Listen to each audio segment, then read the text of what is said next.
Hello नमस्कार।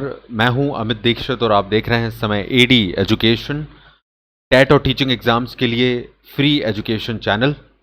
आज के इस लेक्चर में हम जिस टॉपिक को कवर करने वाले हैं वो है एक इम्पॉर्टेंट टॉपिक, मूल्यांकन प्रविधियां, एवेल्युएशन टेक्निक्स। इसके बारे में हम कुछ बात करेंगे और ये मैथ से रिलेटेड हैं, गणित से संबंधित हैं। तो आइए जानते हैं इसके बारे में।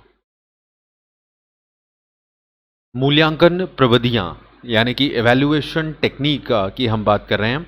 तो मूल्यांकन प्रविधियां, ये वर्ड शायद ये शब्द कुछ कठिन लगता है, लेकिन इसको आप समझ लें, इसका मतलब प्रविधियों से है, यानी कि उन तरीकों से है जो कि मूल्यांकन के लिए उपयोग की जाती हैं। अब यहाँ पर हम मैथ्स के कंटेक्स्ट में समझेंगे, गणित के कंटेक्स्ट में, तो वो आप ध्यान रखिएगा।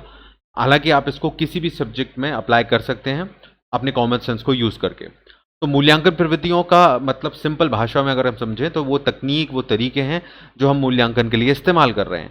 अब इसमें सबसे इंपॉर्टेंट बात यह है कि मूल्यांकन के लिए जब भी हम किन्हीं तरीकों को इस्तेमाल करते हैं तो उसमें यह सबसे इंपॉर्टेंट चीज़ है कि किन उद्देश्यों से, यानी कि किस सब्जेक्ट के लिए वो हो रहा है, किस तरह से हम उसको करना चाह रहे हैं, हमारा आउटपुट हम क्या लेना चाह रहे हैं, हमारा निष्कर्ष हम क्या निकालना चाह रहे हैं। कई बार क्रिएटिव सब्जेक्ट्स के लिए हमें अलग तरह की मूल्यांकन प्रविधि को अपनाना पड़ता है, तरीके को अपनाना पड़ता है। वहीं अगर गणित के लिए कर रहे हैं, साइंस के लिए कर रहे हैं, कुछ अलग तरह के पैटर्न अपनाने पड़ते हैं। सो हमें अपने उद्देश्यों के बारे में क्लियर होना चाहिए, तभी हम एक सही मूल्यांकन टेक्निक को, एक प्रविधि को चुन पाएंगे और तभी हमें उससे वो रिजल्ट मिलेंगे जो हम एक्चुअली में स्टूडेंट के बारे में जानना चाहते हैं। ओके, सो ये खास बात है, इसको समझना ज़रूरी है। इसलिए जब भी आप प्रविधि को सेलेक्ट कर रहे हैं तो उद्देश्य बहुत इंपॉर्टेंट है, किस उद्देश्य से, किस सब्जेक्ट को क्या आउटपुट लेकर आप इसको सेलेक्ट कर रहे हैं। अब प्रविधियाँ जो हैं वो कई टाइप की हो सकती हैं, लेकिन हम मैथ्स की बात करें तो उनमें इवैल्यूएशन की अगर हम बात करें तो मूल्यांकन प्रविधियों में तो सबसे इंपॉर्टेंट है यहाँ पर लिखित परीक्षा। एक बहुत ही कॉमन टेक्निक है लिखित परीक्षाएं, कोई रॉकेट साइंस वाली बात नहीं। हम सभी जानते हैं, सदियों से हम लोग एग्ज़ाम दे रहे हैं और लिखित परीक्षाएं सबसे बड़ा साधन है। यानी कि अगर हम बात कर सकते हैं कि अगर हम सिंपल लैंग्वेज में बात करें तो जितने भी हम एग्ज़ाम देते हैं वो अभी तक स्कूल में हमने दिए हैं, तो हमें उसमें बहुत सारे क्वेश्चंस लिखने पड़ते हैं, राइट। तो लिखित परीक्षाओं के बारे में हम सभी पहले से जानते हैं। ये निबंधात्मक टाइप के प्रश्न हो सकते हैं, लघु उत्तरीय हो सकते हैं, दीर्घ उत्तरीय हो सकते हैं, वस्तुनिष्ठ टाइप के प्रश्न हो सकते हैं, जहाँ पर पहले से सेट रहते हैं एग्जाम्स की किताबों में, या कई तरह के जो राइटर्स के द्वारा बुक्स लिखी जाती हैं उसमें रहते हैं, या फिर कई बार खुद टीचर इनको अपने एक्सपीरियंस से बनाता है इन क्वेश्चंस को और लिखित परीक्षाएं लेता है बच्चों की। तो ये एक सिंपल सा तरीका है, मैथ्स में ये बिल्कुल अप्लाई होता है, आप लोगों को पता है, और हर सब्जेक्ट में ये होता है। इसके बाद आ जाती हैं मौखिक परीक्षाएं।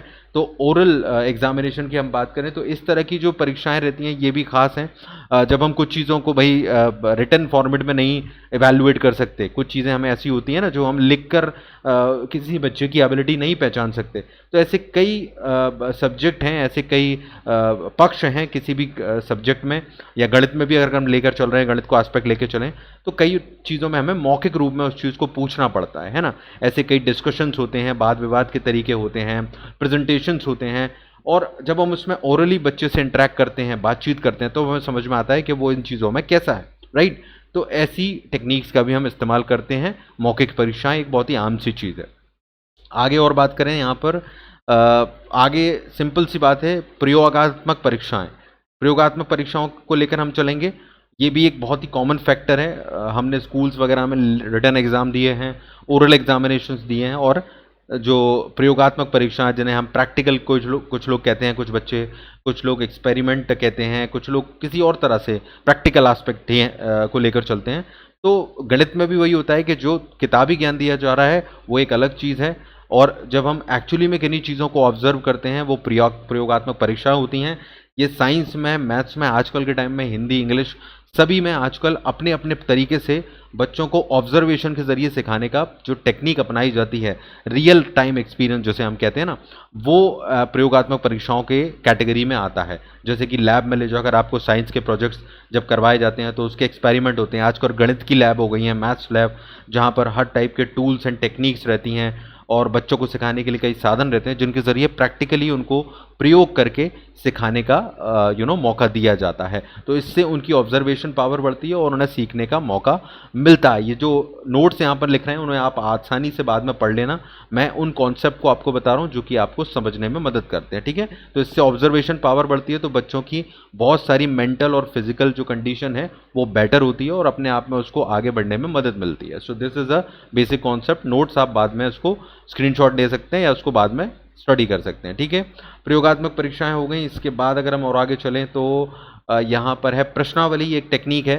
प्रश्नावली में क्या होता है कि बच्चों को जब हम बहुत ज़्यादा डिटेल में उनको निरीक्षण नहीं कर सकते, उनसे बात नहीं कर सकते, तो टीचर क्या करता है, एक क्वेश्चन की लिस्ट बना देता है और उनको दे देता है, और बाद में उनसे जो सॉल्यूशंस मिलते हैं, ये एक लाइन के आंसर हो सकते हैं, कुछ शॉर्ट वर्ड्स के आंसर हो सकते हैं।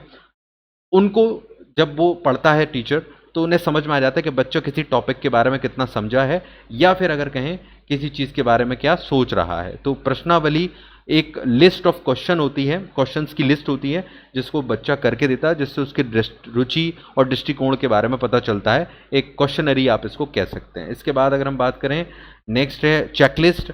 चेकलिस्ट में क्या होता है, टिक मार्क्स वाले क्वेश्चन होते हैं। बहुत सिंपल सा है, ये होगा या नहीं होगा, ऐसे आपने कई देखे होंगे। तो उनसे भी कई बार एक्चुअली में बहुत शॉर्ट तरीके से चीज़ों के बारे में पता लगाया जा सकता है, बच्चों को इवैल्यूएट किया जा सकता है। कोई टॉपिक पढ़ाया, 5 क्वेश्चन उनको दे दिए, उन पर टिक करके बताना है। कम समय में उस टॉपिक की कितनी जानकारी है वो जानने का एक बहुत अच्छा तरीका है। अब इसको अलग अलग तरीके से यूज़ किया जा सकता है। मैथ्स में यूज़ कर सकते हो, कहीं भी किसी भी सब्जेक्ट में यूज़ कर सकते हो।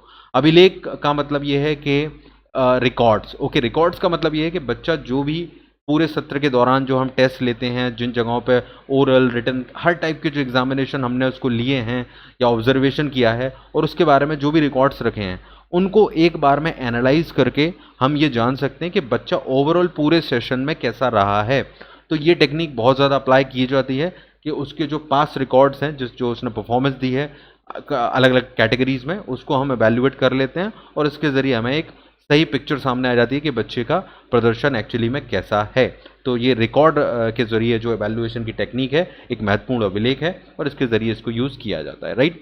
तो ये थे कुछ टेक्निक जो हमने आज समझी, मूल्यांकन प्रविधियाँ। इनको आप किसी भी सब्जेक्ट में अप्लाई कर सकते हैं, पेडागोजी से रिलेटेड है, एवेल्युएशन से, मूल्यांकन से।